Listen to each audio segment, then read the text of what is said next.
Hello and welcome to the Point to Rise show. This is your host, Susanne, former international ballerina that found her passion in mindset, business, and technology, and is today the founder of Rise Media. It is my purpose to use all the experiences of my past to create a better, financially sustainable future for the performing arts industry. And that starts with every single one of us. I believe that being you is your superpower.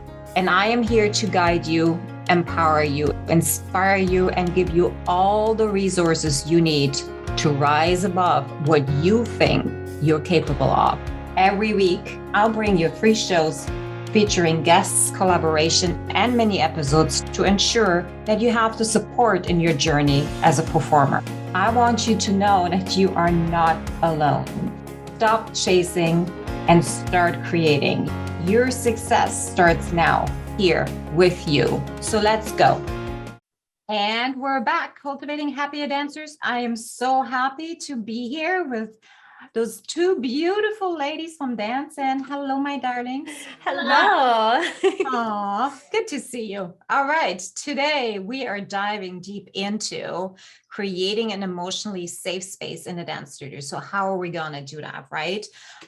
Before I forget, there will be a PDF in our show notes for this episode. Go in there, download it. It's an exercise that you can do by yourself, maybe with your students. All you have to do is put your email address in there and it will be in your inbox. So in case I forget at the end of the show, here it is. Remember, write it down. Okay, so today we're gonna have 2 stories for you to share because we wanted to bring also something positive to this whole arena, right? So Kristen, it's your turn. Okay, so I'm the negative example. So strap yourselves in. We'll end on a sweet note. So safe spaces in the dance studio. What does that mean? It means a lot of things for a lot of people, but here's been my experience with it. It started probably when I was, 10, 9, 10. My dog, Schatzi, which is German for sweetheart. Schatzi, yeah. She was a Rottweiler and my first dog that I ever had. And, like little kids and dogs are very, very close. And she died. And I did not take it well. I mean, I don't know that any child does. And it was really hard. And I knew that I wanted to go to dance though, because it would be like a nice place. Like I still was not as jaded yet with my relationship with ballet. So I wanted to go, and I was of course sad, and I was there. And I think at one point, it's like I blacked out most of it. But at one point, I think I sort of had a little bit of a breakdown in the studio, and I just was maybe not really fully there, and rightfully so. I mean, I was grieving. I think it was the next day. And my teacher, stopped the whole class and just said, this space is sacred, and whatever we have happening does not belong in this room. And we need to get our minds right and focus on the task at hand. Now, were they wrong? Not necessarily, because sometimes that is true, right? Like you have to focus on the task at hand. You have to be able to focus your mind. That's not the problem. The problem was the sort of way that it came out. It was like, there's no space in here for anything else. It wasn't, what's going on? Are you okay?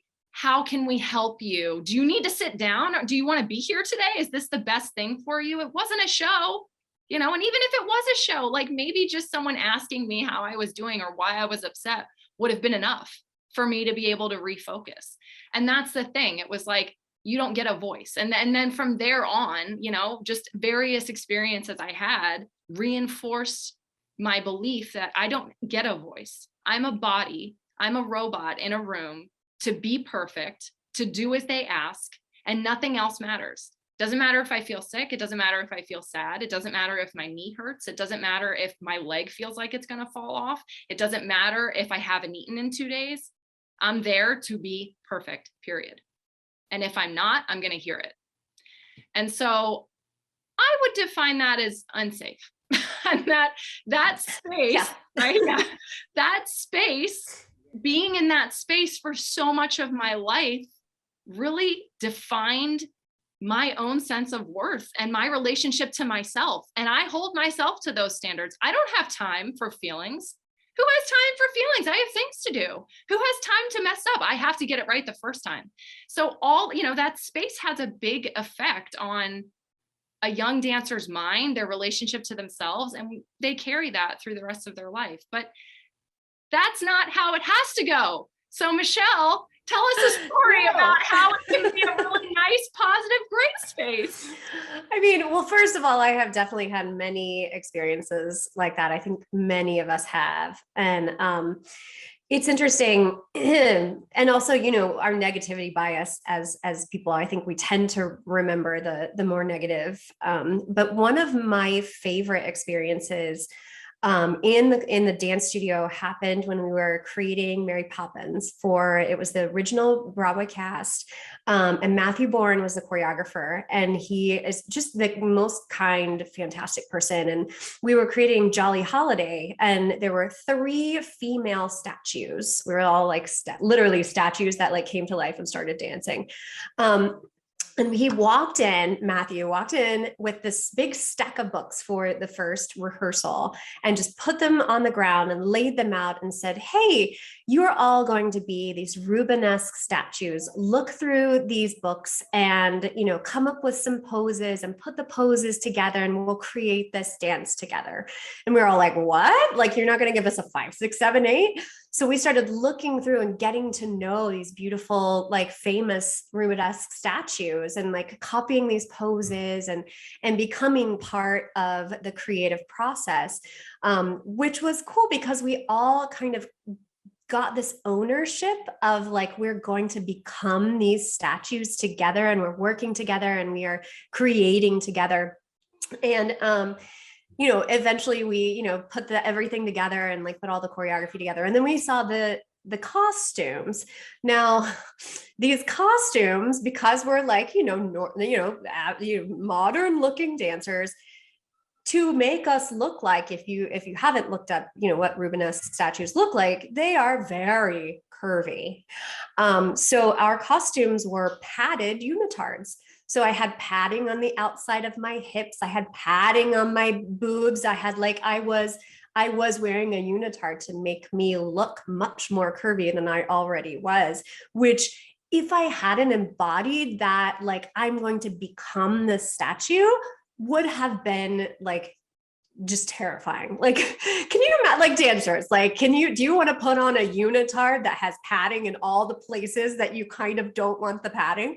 But I was never worried about it because I was brought into the creation of this cool thing that had nothing to do with you do this and then you have to do this and you have to do this. It was a collaborative effort, and that made me feel safe to create and be part of the creation process. And I think that's so important to include dancers in the process, because otherwise it becomes, I tell you what to do, you do it no matter what, and no matter how you feel about it. So shout out to Matthew Bourne, who's fantastic, and I will work with him any day, forever.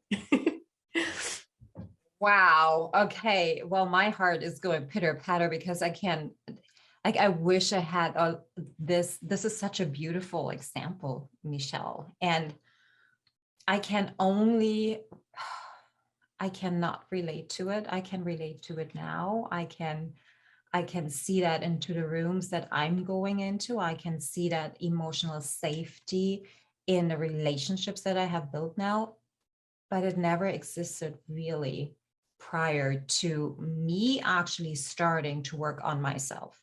So with that being said, the science on this one is deep, so super deep that I'm just gonna keep it very even keel and very short, so you understand that if you don't let your people, your kids, your company members, whoever it is that you are leading, feel the emotions, you are telling them that they are not worth of even being them. You're stifling their creativity.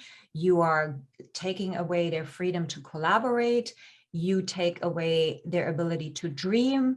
You cannot,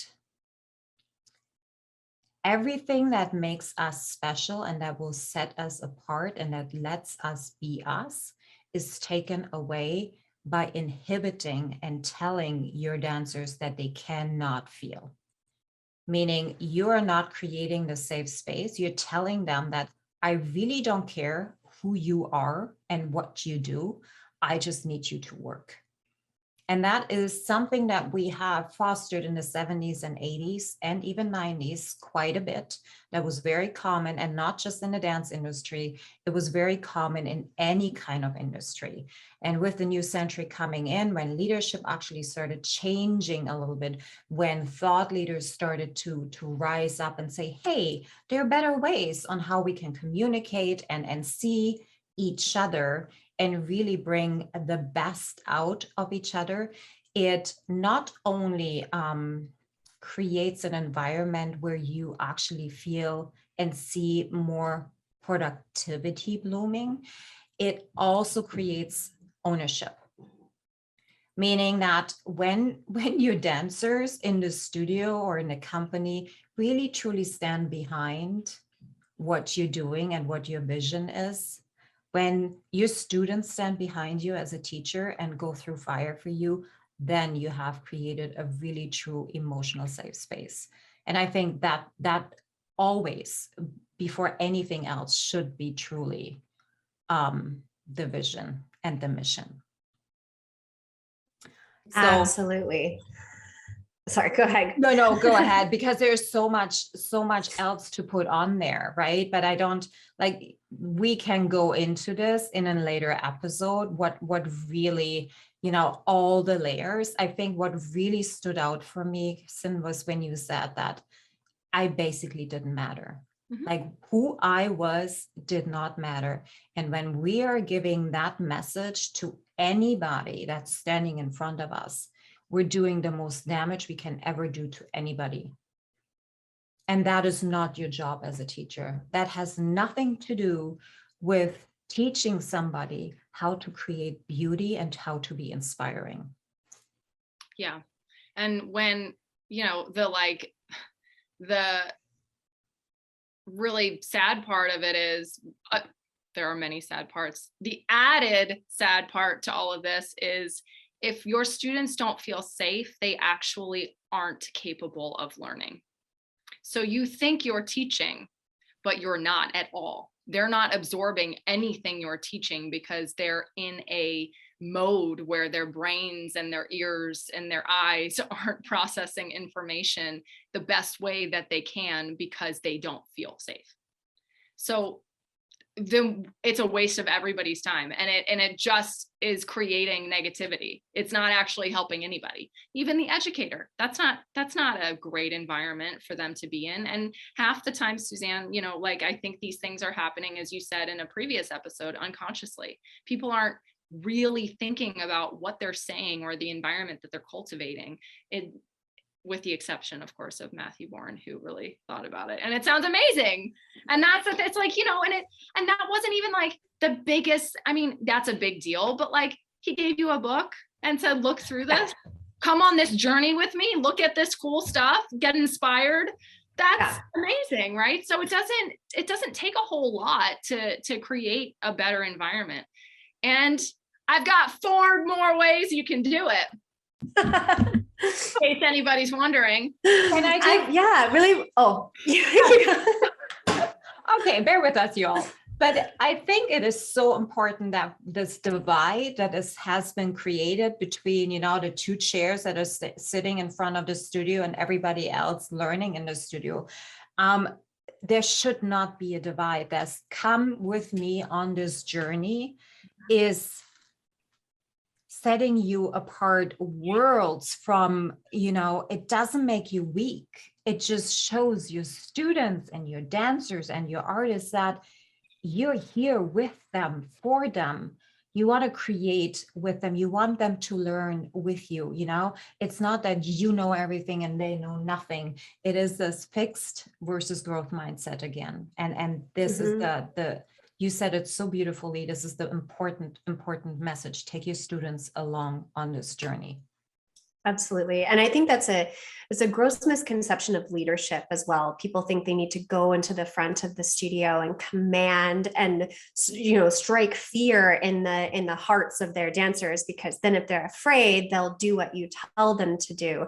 But what happens in our brains is that, fear triggers our amygdala, which we all know about the fight, flight, or freeze kind of situation. If we are encountering a tiger in the wilderness back when we were cave people, then we would be afraid of it, right? So what happens when we get into that space of fight, flight, or freeze is that our body reallocates the energy from away from other things to, the things that could help us run away from a tiger. So literally, Kristin was talking about it. It's we cannot learn in a space where where amygdala is firing, because our body is taking all of those resources and getting us ready to run from a bear.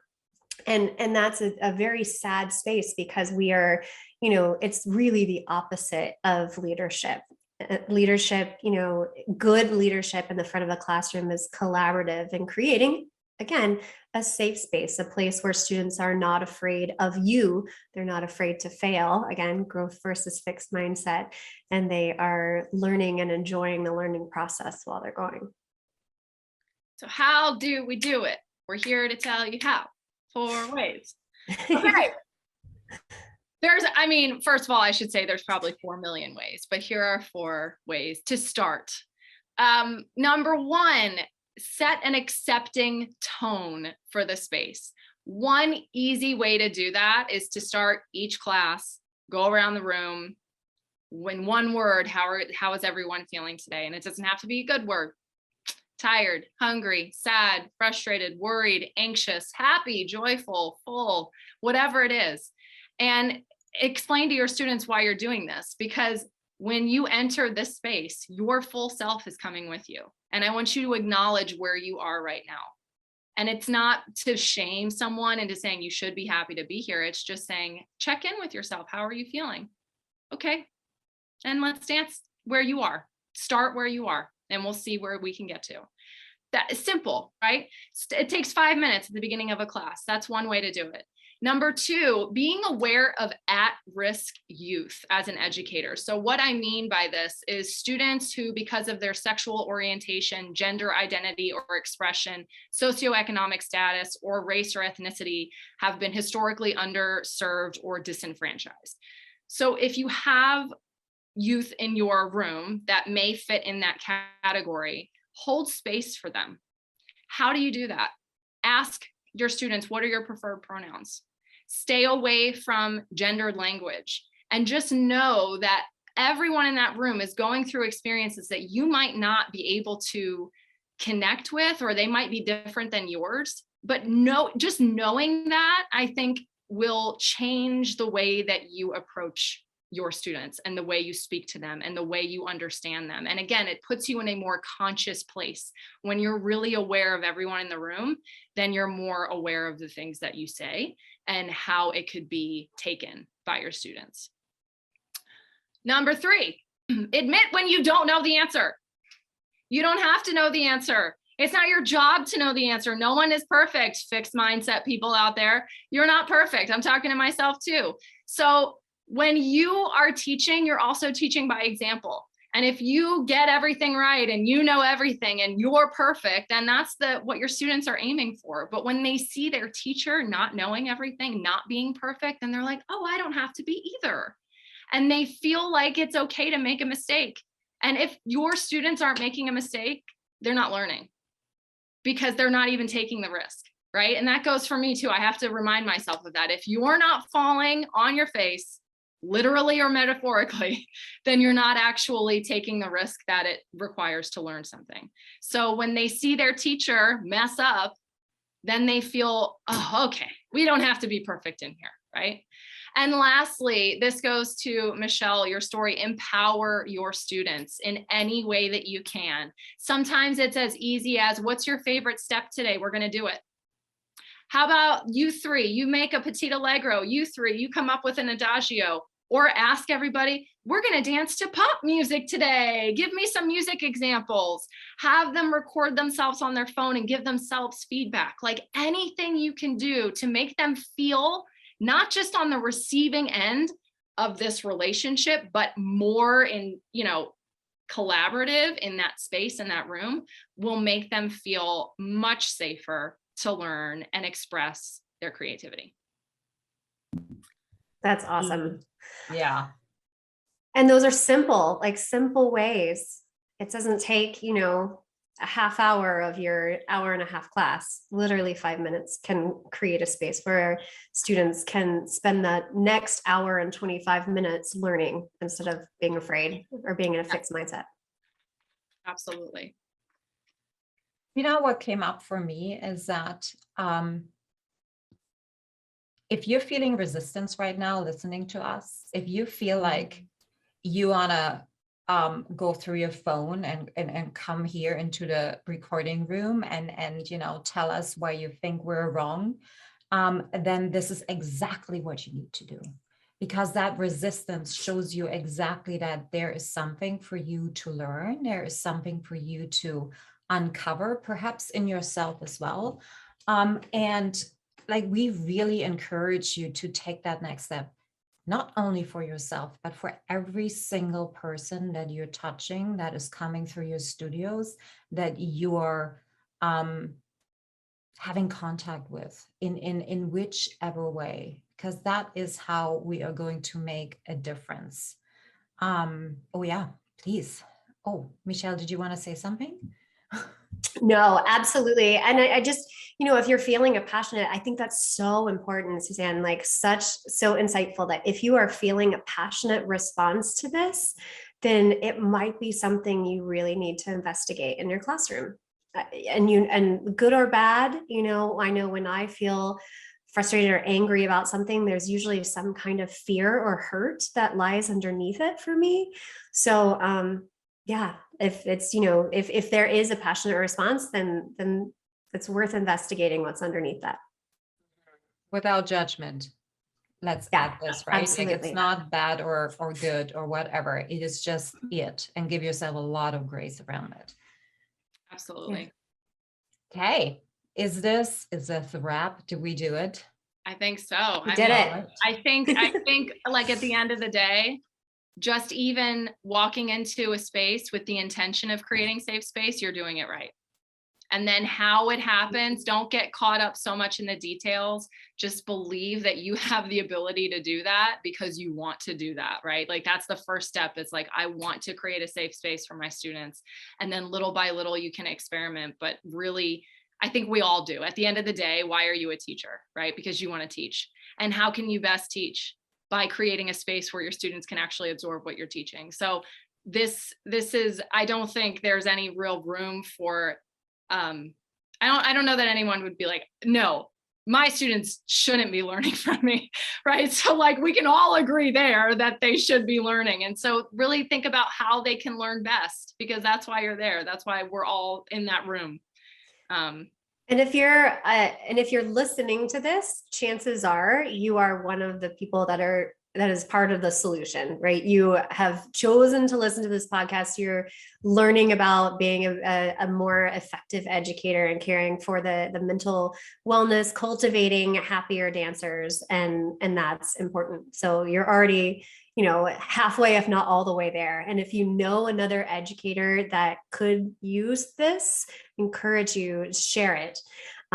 Share the PDFs, share the podcast, share the YouTube link, and, let people know that there are resources out there and that we can make an improvement in creating a safer space in the dance studio. Beautiful. Okay. So what you can do right now is you go into the show notes. There is the language reframing exercise in there that you can just put your email address in. It will be in your inbox, printed out. go through it. It will put you miles and miles ahead to where you are right now. We would love it if you could leave us a review, share it with somebody who needs to hear this message. And for everybody who has, is really active on social media, share your biggest takeaway, because that's how we know what really resonated with you. And let us know if there's something that you're not agreeing with, like whatever triggers you, whatever really speaks to you, we want to know about it. Okay, guys. Till next time, we're sending you so much love. Thanks for listening. Mwah. Thank you. Bye. Bye.